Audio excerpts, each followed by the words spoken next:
Halo, perkenalkan, nama saya Iwayan Pramarta Ananta Vijaya, nomor NIM 12011134424. Say hello kawan-kawan. Perkenalkan, nama saya Berlian Amartia, saya dari kelas G dengan NIM 120113425. Halo teman-teman, perkenalkan nama saya Nimade Kamila Risa Dewi dengan NIM 12011134426. Perkenalkan, nama saya Dewa Madera Edi Pradipta dengan NIM 120113428. Halo guys, perkenalkan nama saya Iwayan Aldi Udatama, NIM 120113423. Halo guys, perkenalkan nama saya Nikade Wimaf Supita Cahyani dengan NIM 120113427. Perkenalkan, nama saya Nimade Mega Priscilia Sanjiwani Putri Sentana dengan NIM 12011134429. Saya akan menjelaskan materi tentang penjabaran Pancasila dalam pasal-pasal Undang-Undang Dasar 1945. Pancasila sebagai dasar negara ditransformasikan menjadi norma hukum yang bersifat memaksa, mengikat dan mengandung sanksi. Barang siapa yang tidak melaksanakan atau tidak mematuhinya akan ditindak dengan hukum yang berlaku. Jadi Pancasila sebagai dasar negara dapat disebut sebagai 1. Norma tertinggi, 2. Norma pertama, 3. Cita hukum, 4. Unsur pokok kaidah negara yang fundamental. Istilah Stat Fundamental Norma untuk konteks Indonesia pertama kali dikemukakan oleh Nutunagoro dalam acara Disnatalis Universitas Airlangga tahun 1155 yang diterjemahkan sebagai pokok kaidah negara yang fundamental. Aturan di bawah norma fundamental negara adalah aturan dasar yang isinya bersifat pokok dan merupakan aturan umum dan garis besar seperti pembagian kekuasaan negara, hubungan antar lembaga negara, serta hubungan negara dengan warga negara. 2. Menurut Mahmud MD pada tahun 2007 menyatakan bahwa Pancasila sebagai dasar negara melahirkan kaidah-kaidah penentuan hukum, yaitu yang pertama, hukum Indonesia yang dibuat haruslah bertujuan membangun dan menjamin integrasi negara dan bangsa Indonesia. 2. Hukum Indonesia yang dibuat haruslah berdasarkan demokrasi dan nomokrasi. 3. Hukum Indonesia dibuat haruslah ditujukan untuk membangun keadilan sosial bagi seluruh rakyat Indonesia. 4. Hukum Indonesia yang dibuat haruslah didasarkan pada toleransi agama yang berkeadaban. 3. Ananda B. Kusuma 2010 mengatakan perlu dibedakan antara Gundom dan Stat Fundamental Norm. Yang pertama, Stat Fundamental Norm adalah pembukaan Undang-Undang Dasar 1145 sebagai norma dasar atau basic norm untuk menyusun Undang-Undang Dasar, dan kedua, Proklamasi Kemerdekaan 17 Agustus 1145. Baik, selanjutnya saya akan menjelaskan tentang penjabaran sila pertama Pancasila dalam pasal-pasal Undang-Undang Dasar 1945. Ada pasal 9, pasal 28E, dan juga pasal 29. Pasal 9 ayat 1, sebelum memangku jabatannya, Presiden dan Wakil Presiden bersumpah menurut agama atau berjanji dengan sungguh-sungguh di hadapan Majelis Permusyawaratan Rakyat atau Dewan Perwakilan Rakyat. Selanjutnya ada pasal 28E, ayat 1, setiap orang bebas memeluk agama dan beribadat menurut agamanya, memilih pendidikan dan pengajaran, memilih pekerjaan kewarganegaraan, memilih tempat tinggal di wilayah negara dan meninggalkannya, serta berhak kembali. Lalu pasal 29 ada ayat 1, negara berdasar atas ketuhanan yang Maha Esa, dan ayat 2, negara menjamin kemerdekaan tiap-tiap penduduk untuk memeluk agamanya masing-masing dan untuk beribadat menurut agamanya dan kepercayaannya itu. Selanjutnya ada penjabaran sila kedua Pancasila dalam pasal-pasal Undang-Undang Dasar 1945. Ada pasal 27 dan juga pasal 28. Pasal 27 ayat 1, segala warga negara bersamaan kedudukannya di mata hukum dan pemerintahan dan wajib menjunjung hukum dan pemerintahan itu dengan tidak ada pengecualian. Lalu pasal 27 ayat 2, tiap-tiap warga negara berhak atas pekerjaan dan penghidupan yang layak bagi kemanusiaan. Lalu ada pasal 28 berbunyi, kemerdekaan berserikat dan berkumpul mengeluarkan pikiran dengan lisan dan tulisan dan sebagainya ditetapkan dengan undang-undang. Baik, selanjutnya akan dijelaskan oleh rekan saya. Terima kasih. Baik, di sini saya akan menjelaskan tentang penjabaran sila ketiga Pancasila dalam pasal-pasal Undang-Undang Dasar 1945. Yang pertama yaitu pasal 1. Negara Indonesia ialah negara kesatuan yang berbentuk republik. Yang kedua pasal 18, yaitu pemerintahan daerah berhak menetapkan peraturan daerah dan peraturan-peraturan lain untuk melaksanakan otonomi dan tugas pembantu. Selanjutnya yaitu pasal 32, yaitu negara menghormati dan memelihara bahasa daerah sebagai kekayaan budaya nasional. Pasal 35 yaitu bendera negara Indonesia ialah sang merah putih. Pasal 36A, bahasa negara ialah bahasa Indonesia. Pasal 36B, lagu kebangsaan Indonesia ialah Indonesia Raya. Pasal 36C, ketentuan lebih lanjut mengenai bendera, bahasa, dan lembaga negara serta lagu kebangsaan diatur dengan undang-undang. Yang terakhir yaitu khusus mengenai bentuk negara kesatuan Republik Indonesia tidak dapat dilakukan perubahan. Baik, selanjutnya akan dilanjutkan oleh teman saya. Jadi di sini saya akan menjelaskan penjabaran sila keempat Pancasila dalam pasal-pasal Undang-Undang Dasar 1945. Ada pasal 1, negara Indonesia ialah negara kesatuan yang berbentuk republik. Lalu pasal 2, MPR terdiri atas anggota DPR dan anggota DPD yang dipilih melalui pemilihan umum dan diatur lebih lanjut Undang-Undang Dasar.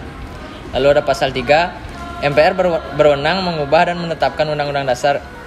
Ya segitu aja. Habis itu ada pasal 5, Presiden berhak mengajukan rancangan undang-undang kepada MPR. Lalu ada pasal 20, DPR memegang kekuasaan membentuk undang-undang. Lalu ada pasal 22E, pemilihan umum dilaksanakan secara langsung, umum, bebas, rahasia, jujur, dan adil dalam setiap 5 tahun. Lalu ada pasal 28, kemerdekaan berserikat dan berkumpul, mengeluarkan pikiran dengan lisan dan tulisan dan sebagainya, ditetapkan dengan undang-undang. Lalu yang terakhir ada pasal 37, usul perubahan pasal Undang-Undang Dasar dapat diagendakan dalam sidang MPR apabila diajukan oleh sekurang-kurangnya 1/3 dari jumlah anggota MPR. 5. Penjabaran sila kelima Pancasila dalam pasal-pasal UUD 1945. Pertama ada pasal 23. Anggaran pendapatan dan belanja negara sebagai wujud dari pengelolaan keuangan negara ditetapkan setiap tahun dengan undang-undang dan dilaksanakan secara terbuka dan bertanggung jawab untuk sebesar-besarnya kemakmuran rakyat. Pasal 27. Segala warga negara bersamaan kedudukannya di dalam hukum dan pemerintahan dan wajib menjunjung hukum dan pemerintahan itu dengan tidak ada kecualinya. Pasal 28. Kemerdekaan berserikat dan berkumpul, mengeluarkan pikiran dengan lisan dan tulisan dan sebagainya ditetapkan dengan undang-undang. Pasal 29. Negara berdasar atas ketuhanan yang Maha Esa. Pasal 31. Setiap warga negara berhak mendapat pendidikan. Pasal 33. Perekonomian disusun sebagai usaha bersama berdasar atas asas kekeluargaan. Pasal 34. Fakir, miskin, dan anak-anak yang terlantar dipelihara oleh negara. D. Implementasi Pancasila dalam kebijakan negara. Berikut ini akan dijelaskan mengenai implementasi Pancasila dalam kebijakan negara. 1. Memudayakan Pancasila dalam aspek kehidupan politik. Berikut adalah pelaksanaan demokrasi di Indonesia agar tegak dan berkembang didasarkan pada pilar-pilar demokrasi Pancasila. Yang A. Demokrasi yang berketuhanan yang Maha Esa. Para pemeran politik, pemimpin negara, dan semua warga negara dalam menerapkan demokrasi tidak bertentangan dengan nilai-nilai agama. B. Demokrasi yang menjunjung HAM. Demokrasi mengharuskan adanya penghargaan terhadap harkat dan martabat manusia dalam bentuk dan perlindungan hak-hak asasi manusia demi terwujudnya keadilan dalam bermasyarakat. C. Demokrasi yang mengutamakan kedaulatan rakyat. Rakyat adalah pemegang kedaulatan tertinggi dalam demokrasi. Untuk mengisi lembaga perwakilan perlu dilaksanakan pemilu secara periode. D. Demokrasi yang didukung kecerdasan. Pendidikan kewarganegaraan atau pendidikan politik amat penting dalam negara demokrasi untuk membekali warga negara kesadaran hak dan kewajibannya. Baik, selanjutnya akan dilanjutkan oleh teman saya. Terima kasih. E. Demokrasi yang menetapkan pembagian kekuasaan. Suatu negara yang demokratis harus ada pembagian kekuasaan. Hal ini untuk menghindari terjadinya pemusatan kekuasaan kepada satu orang. F, yaitu demokrasi yang menerapkan konsep negara hukum. Hukum melandasi pelaksanaan demokrasi untuk mengembangkan kebebasan yang demokratis tidak bisa dengan meninggalkan hukum. G, yaitu demokrasi yang menjamin otonomi daerah. Pelaksanaan demokrasi harus tetap menjamin tegaknya persatuan dan kesatuan bangsa dengan dilaksanakannya otonomi daerah yang semakin nyata dan bertanggung jawab mengindikasikan paham demokrasi juga semakin berkembang. H, yaitu demokrasi yang berkeadilan sosial. Pelaksanaan demokrasi diarahkan untuk mewujudkan kesejahteraan bagi seluruh rakyat Indonesia. Yaitu I, demokrasi dengan kesejahteraan rakyat. Demokrasi juga mencakup dalam bidang ekonomi. Demokrasi ekonomi adalah sistem pengelolaan perekonomian negara berdasarkan prinsip ekonomi. Nah, selanjutnya akan dilanjutkan oleh teman saya. Terima kasih. Baik, selanjutnya saya akan menjelaskan tentang memudayakan Pancasila dalam aspek kehidupan ekonomi. Di bidang ekonomi, ekonomi neoliberal yang bertumpu pada kapitalisme global menjadi arus utama. Indonesia sebagai negara yang sudah berkembang sudah mulai berkenal dengan kapitalisme global seiring dengan perekonomian global tersebut. Selanjutnya akan dijelaskan oleh teman saya. Nah, sebagai ajian filosofis pembangunan ekonomi Indonesia perlu memperhatikan ketentuan sebagai berikut. Yang A, dasar moralitas ketuhanan dan kemanusiaan menjadi kerangka landasan pembangunan ekonomi. B, mengembangkan sistem ekonomi yang berperi kemanusiaan. C, yaitu mengembangkan sistem ekonomi Indonesia yang bercorak kekeluargaan. D, yaitu ekonomi yang menghindarkan diri dari segala bentuk monopoli dan persaingan bebas.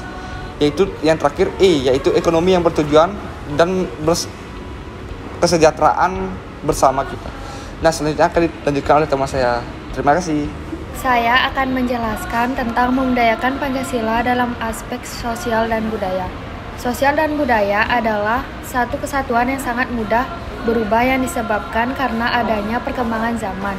Perubahan sosial budaya adalah sebuah gejala perubahan struktur sosial dan pola budaya dalam masyarakat. Dalam keanekaragaman suku dan budaya di Indonesia, kita menciptakan dan mengamalkan pengaktualisasikan Pancasila. Istilah pertahanan dan keamanan baru muncul di era Orde Baru dengan istilah Gatra Baru. Sebelumnya, Gatra ini lebih dikenal dengan Gatra Militer. Di era reformasi kita membedakan istilah pertahanan dan keamanan. Pertahanan merupakan tugas TNI, sedangkan keamanan merupakan tugas kepolisian. Sekian, terima kasih.